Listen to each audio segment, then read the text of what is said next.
भाई सभी दर्शकों को मेरा नमस्कार। मैं आशीष सांगवान आपका स्वागत करता हूं आपके अपने YouTube चैनल पर। और इससे पहले हमने आपको काफ़ी सारी वीडियो दिखाई और चरखी दादरी का जो सर्वे था वो भी हमने आपको दिखाया। और उस सर्वे में काफ़ी सारे लोगों ने एक नाम लिया दीपक लांबा जी का। तो दीपक लांबा जी से हमने 2-3 बार पहले बातचीत कर चुके और एक बार फिर से इनके साथ मौजूद हैं। तो सबसे पहले तो लांबा साहब बहुत बहुत स्वागत है आपका हमारे चैनल पे। जी आशीष जी, थैंक यू। अच्छा, एक सर्वे किया था हमने जो लोकल सर्वे होता है, और सर्वे जो बिल्कुल निष्पक्ष था, लोगों की राय जानी थी। उसमें लोगों ने आपके नाम भी लिए हैं कि भाई हम दीपक लांबा जी को अब की बार एमएलए देखना चाह रहे हैं। तो आपसे बातचीत करेंगे इसको लेके जी। अच्छा, सबसे पहले आपसे बातचीत करें जी। आपकी जो यात्रा है, हमने पहले इंटरव्यू किया था आपका, आपने बताया था कि हमने 9 गांव कवर कर चुके हम। तो आज आप कितने गांव कवर कर चुके हैं? अभी हम 31 गांव कवर कर चुके हैं। शाम को 32वां हो जाएगा मोरवाड़ा। तो आज शाम तक 7 अगस्त तक हम लोग 32 गांव तक पहुंच गए हैं। लगभग आप देखें तो आधे हलके तक पहुंच गए और 25 अगस्त तक हमारा पूरे हलके के सभी गाँवों का दौरा कंप्लीट हो जाएगा। 25 अगस्त तक मतलब दौरे जो है, यात्रा है आपकी, समाप्त हो जाएगी। हाँ, 25 तक का हमने शेड्यूल रख रखा है। उसमें बीच में 2 या 3 दिन के बीच में रिव्यू डे या ब्रेक डे भी है, क्योंकि आपको पता है कि हर रोज़ हम 16 से 17 किलोमीटर पैदल चलते हैं। तो टीम के सदस्यों को बीच में 3-3, 4-4 दिन के बाद 1-1 दिन का रेस्ट भी दे रहे हैं। रेस्ट, थकान हो जाती है। थकान भी हो जाती है। दूसरा ये है कि जो हम डाटा लेके आ रहे हैं, मिल के आ रहे हैं, लोगों को फ़ोन करने होते हैं, उसके लिए एक ऐसा दिन भी चाहिए जब आपका, जिसको कि यदि टेक्निकल टर्म में टेबल वर्क बोलते हैं, तो वो टेबल वर्क का एक दिन हम जरूर बीच में रखते हैं, ताकि ये भी एक बार देख लें कि जिस डायरेक्शन में हम जा रहे हैं या जो कर रहे हैं वो ठीक है या नहीं। लोगों का, जैसे आप सर्वे करते हैं, हम लोग भी टीम वालों से फीडबैक लेते हैं। कुछ लोगों से बात करते हैं कि क्या ये ठीक है, प्रोसेस गलत है, कैसे करना है। तो वो मंथन का एक दिन है, साथ में बाय प्रोडक्ट के रूप में आराम भी मिल जाता है। अच्छा, जनता से क्या फीडबैक मिल रहा है जी, अगर आपसे जानना चाहें तो? देखिए, जनता पूरी तरह से तैयार है। लोकसभा का जो चुनाव था, उसके बाद चुनाव का माहौल रुका नहीं है। मैं तो ये मानता हूँ कि लोगों के दिमाग में अभी भी ये जो चुनाव है, लोकसभा चुनाव का एक्सटेंशन है। लोग उसी मूड में हैं, बीजेपी के खिलाफ वोट करना चाहते हैं। बातचीत में ये जरूर है कि स्थानीय मुद्दे और एडअप हो गए हैं। और मुझे ये लगता है कि जो वोट परसेंटेज है, जो पिछली बार लोकसभा में डला, उससे वोट परसेंटेज और बढ़ेगा। मतलब कांग्रेस का वोट बढ़ेगा, बीजेपी का वोट घटेगा। तो लोग उसी मोड में हैं। उसी मोड में। अच्छा, आप गाँव में जा रहे हो जी। दादरी में हो गया, जैसे सीवर की समस्या लोग बताते हैं, पीने के पानी की समस्या दादरी में लोग बताते हैं। तो जो गांव का जो रूरल एरिया है, उसमें क्या समस्याएं लोग आपको बता रहे कि ये समस्या गांव में आ रही है? देखिए, जनता को देख के, घर के माहौल को देख के सबसे बड़ी समस्या है बेरोजगारी। लोग खुल के कहते हैं, और विशेषकर महिलाएं जो हैं, ताई जो हैं, वो खुल के कहती हैं यार कि भाई तुम बन जाओगे, कुछ कर जाओगे, तुम्हारे इन बालकों का देख लेना। इसका सीधा असर ये है कि बेरोजगारी की समस्या हर घर को बर्बाद कर रही है।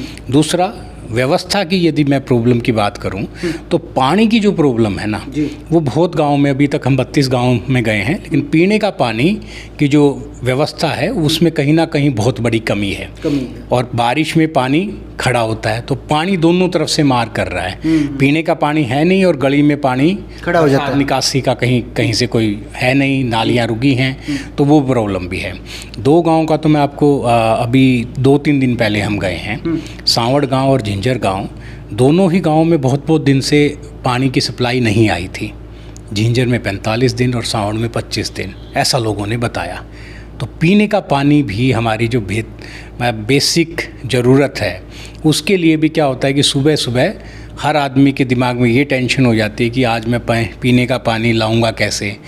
लोगों ने वो डोलू से बनवा रखे हैं, प्लास्टिक की कैनियाँ ले रखी हैं, साइकिल पे, बाइक पे लेके जाते हैं, पानी भर के लाते हैं। औरतों का तो अब ये है कि वो पानी भी दूर से लाते हैं, तो औरतों का पानी लाना भी मुश्किल है।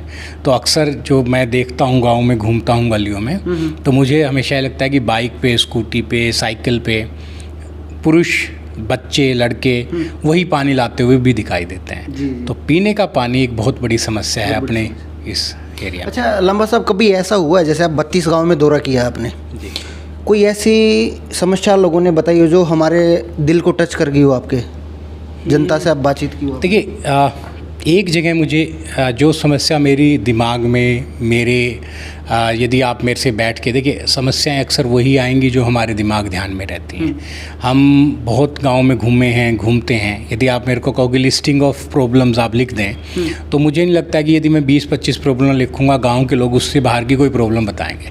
लेकिन एक समस्या जो थी ना, एक लेडी ने मुझे कहा कि हमारी समस्या तो सबसे बड़ी ये है कि हम कूड़ा कहाँ डालें।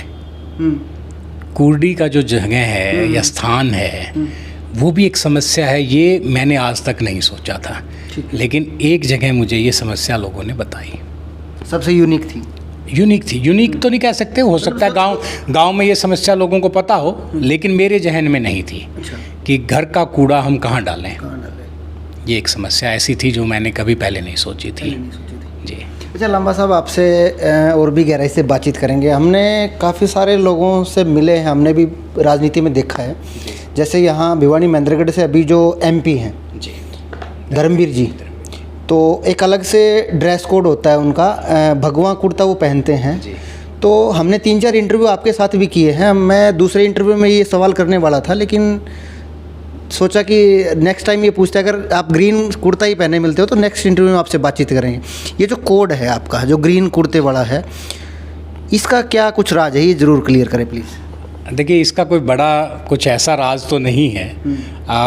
जब राजनीति में तो मैं 12 साल से हूँ, कुर्ता पजामा भी काफ़ी समय से पहनना शुरू किया। इवन मेरे जो गुरु हैं या मेरे सीनियर हैं योगेंद्र यादव, वो तो कुर्ते पजामे के अलावा कुछ पहनते भी नहीं। वो तो इवन जितने भी बड़े फंक्शंस हैं, कहीं भी जाएं, किसी भी कॉन्फ्रेंस में जाएं, वो हमेशा इसी ड्रेस में रहते हैं। तो कुर्ता पजामा हमारे प्रदेश का, हमारे ग्रामीण प्रवेश का एक अभिन्न सा पहनावा है, और नेताओं को भारत की राजनीति कुर्ते पजामे में ही देखना पसंद करती है। और दूसरी बात यह है कि जो कुर्ता पजामा नहीं पहनता उसके बारे में अक्सर लोग कहते हैं कि ये तो मतलब सिर्फ ड्राइंग रूम या उस तरह का या पढ़ा लिखा इस तरह का। पढ़ा लिखा मैं भी हूँ, यदि आप देखें तो मेरी क्वालिफ़िकेशन काफ़ी हैं। जी बिल्कुल। जहाँ तक हरे रंग का सवाल है, देखिए हरा रंग हरियाणा से भी संबंध रखता है, और मेरा जो संगठन है जय किसान आंदोलन, हम किसानों का संगठन है। मैं उसका राष्ट्रीय उपाध्यक्ष हूँ। ठीक है। मेरा जो कर्नाटका में संगठन रहा है जय किसान आंदोलन का, वहाँ पे एक संगठन था कर्नाटका राज्य रैयत संघ। ये जो संगठन है ये 80s में शुरू हुआ। अच्छा। काफ़ी पुराना संगठन है, वहाँ के प्रमुख संगठनों में से हैं। और वहाँ किसान संगठन का मतलब है हरा एक गमछा वो यहाँ रखते हैं कंधे पे। उस संगठन की लगभग 5 से 6 लाख के करीब मेंबरशिप है, और एक समय में सरकार के पैरेलली इस संगठन का अपना पूरा वर्चस्व था। तो हरा रंग वहाँ से भी दिखाई दिया। हरियाणा से आप देखें तो देवीलाल जी का हरा रंग रहा है, और हम ये मानते हैं कि किसान और किसानी का रंग हरा है। तो मुझे हरा रंग वैसे भी मुझे लगा कि मेरी एक पहली पसंद है। दूसरा, आप कहते हैं कि एक ही ड्रेस क्यों पहनते हैं। देखिए, राजनीति में आपको अपने आप को लोगों के बीच ले जाना होता है।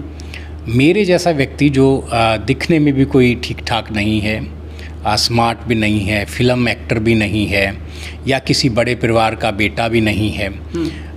हो सकता है यदि मेरे बाप दादा कभी राजनीति में होते, बड़ा नाम होता, तो हो सकता है आप ऐसे मेरा इंट्रोडक्शन करते कि ये सांसद का बेटा है, राज्यसभा सांसद का बेटा है, मंत्री का बेटा है, सीएम का बेटा है। मैं उस भी लाइन में नहीं हूँ। मेरे पिताजी एक सिंपल गवर्नमेंट एम्प्लॉय रिटायर हुए, परिवार जो है किसानी से संबंध रखता है। तो आपको जनता के बीच में जाना होता है, जनता आपको पहचाने। जनता जब आपसे अपनी प्रॉब्लम बताती है, देखिए किसी भी नेता के लिए जब आप प्रॉब्लम पूछते हैं तो जनता उम्मीद करती है कि बाद में इससे मिलना है, सॉल्यूशन ढूंढना है। तो जिस तरह आपके ऑफिस का एड्रेस काम आता है, आपकी पर्सनैलिटी आप पहचाने जाने चाहिए। ड्रेस कोड भी काम आता है उसी तरह, पहचाने जाने चाहिए। मुझे मेरी यहाँ 2,06,000 वोटर्स हैं इस अपने हलके में, जिनके से मैं नौकरी मांग के इस नौकरी में लगने वाला हूँ। तो कम से कम उनको ये ध्यान रहे कि दीपक लांबा कौन है। मैं चाहता हूँ कि लोग मार्केट में मुझे मिलें, तब भी मुझे मेरा पीछा ना छोड़ें कि भाई वो काम आपने किया नहीं। अदरवाइज़ हो सकता है कि बहुत से लोगों को मैं पहचान में ही ना हूँ। तो मेरा मानना ये है, ड्रेस कोड जब तक मैं राजनीति में रहूँगा कोशिश करूँगा कि यही कुर्ता पजामा रहे, और थोड़े दिनों में पहचान भी बनने लगेगी। कई वाक्य भी जुड़े हैं इस बात से। जैसे मुझे याद है शुरुआत में जब हमने ये काम शुरू किया, हमने एक कैलेंडर और परिचय पत्र लोगों के घर देना शुरू किया। उसके बाद जब ये लगभग आधा हो गया तो हमने सोचा कि अब इस पे चेक करके आते हैं कि क्या प्रभाव पड़ रहा है इन चीज़ों का। तो मैंने कहा कि मेरे साथ जो साथी हैं, लोकल हैं जो लोग, उनको कहा कि बताइए किस गांव में आप मीटिंग के लिए लेके चलेंगे। ठीक है। तो हम एक्सपेरिमेंट के तौर पे कासनी गांव में गए। ठीक है।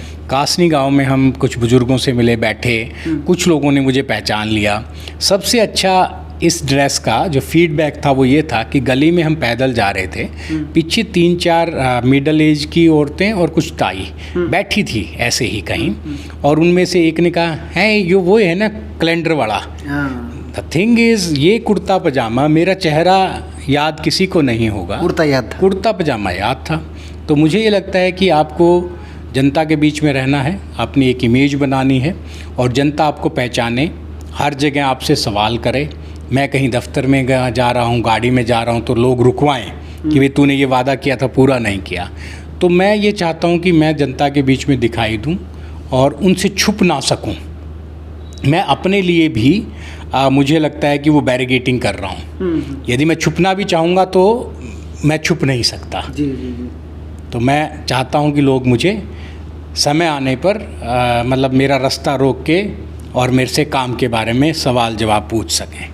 तो उसके लिए एक ड्रेस कोड जरूर रखा है। जैसे धर्मवीर सांसद जी हैं जी, एक अलग से मारुति 800 कार है उनके पास, और जब भी वो नामांकन के लिए जाते हैं उसी गाड़ी से जाते हैं वो। तो कोई ऐसी गाड़ी, कोई आपका कोई ऐसा उनके साथ कुछ मैचिंग कुछ ऐसा हो, जैसे कोई गाड़ी हो या कुछ ऐसा?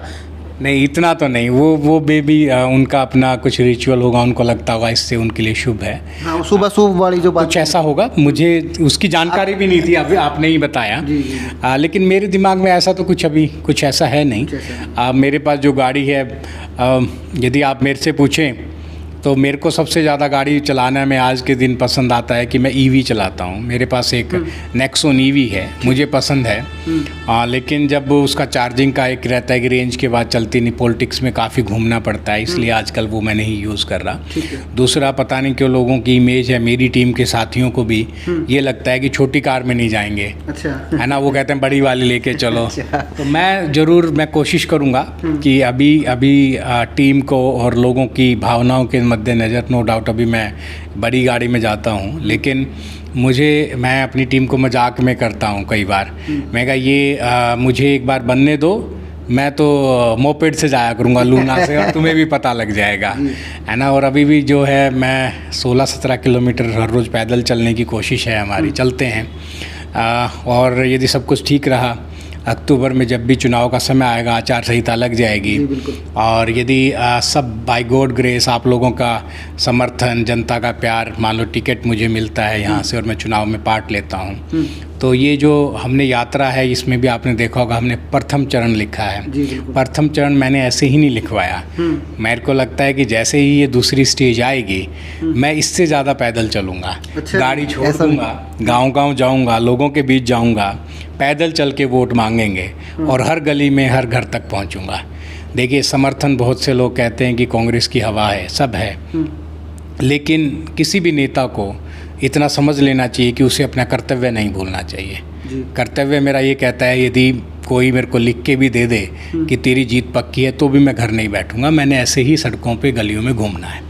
अभी ये ज़रूर है कि अभी शहर का पोर्शन जो है वो हमने कवर नहीं किया है बिल्कुल भी। हमने 65 गांव में कुछ ना कुछ कर लिया ज़रूर है, कैलेंडर पहुंच गए हैं, डोर टू डोर सर्वे कर लिए हैं। मैं भी अब जा रहा हूं, 32 में चला गया हूं, बाकी चला जाऊंगा। शहर का पोर्शन हमारा सितंबर के 15 दिन, जो पहले 15 दिन हैं उसमें कवर करेंगे।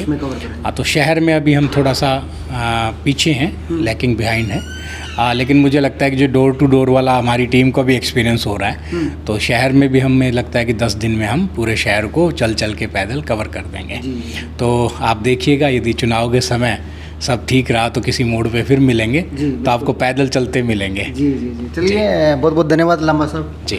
और दीपक लांबा जी हमारे साथ से, इनसे हमने बातचीत की। पहले जो इंटरव्यू था उसमें इन्होंने 9 गाँव कवर किए थे, अभी फ़िलहाल 32 गाँव ये कवर कर चुके हैं। और कितने दिन में और कवर हो जाएंगे जी? 25 तारीख तक? 25 तारीख तक हमारा 25 तारीख तक कवर हो जाएंगे। नर्सिंग वास लास्ट है। नर्सिंग वास लास्ट है। तो इनसे हमने बातचीत की। इस वीडियो के बारे में आपकी क्या राय है कमेंट जरूर करें। और भी ऐसी इंटरव्यू आपको दिखाते रहेंगे, तमाम नेताओं से मिलवाते रहेंगे। तब तक के लिए आप हमारे चैनल पर नए हो तो चैनल को सब्सक्राइब कर लें। इसका जो बेल आइकन है वो बेल आइकन भी दबा लें। नमस्कार, मैं आशीष सांगवान, चरखी दादरी। धन्यवाद। जय हिंद, जय भारत, जय गौ माता।